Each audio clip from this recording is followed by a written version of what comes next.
ভোরের আলো ফোটার পরপরই বিভিন্ন এলাকা থেকে আসতে থাকে ক্রেতা বিক্রেতারা। বেলা বাড়ার সঙ্গে সঙ্গে জমজমাট হয়ে ওঠে বাজার। সকাল ৬টা থেকে ৮টা পর্যন্ত ২ ঘন্টা চলে বেচাকেনা। এ সময়ে ৩০ থেকে ৪০ লাখ টাকার মাছ বিক্রি হয়ে থাকে। মুন্সিগঞ্জের সদর উপজেলার মীরকাদিম পৌরসভার পেছনে লঞ্চঘাট সড়কের পূর্ব পাশে এই হাটের অবস্থান। এটিকে স্থানীয়ভাবে রিকাবি বাজার মাছঘাট হিসাবেই পরিচিত। প্রতিদিন সকালে এখানে প্রচুর মাছ দেশের বিভিন্ন এলাকা থেকে এখানে নিয়ে আসে পাইকাররা।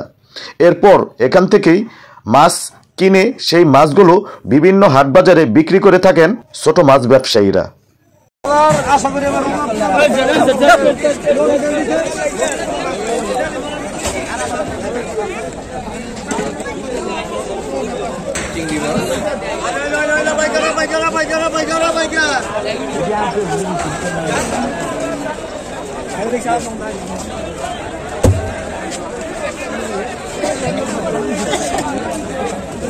চিংড়ি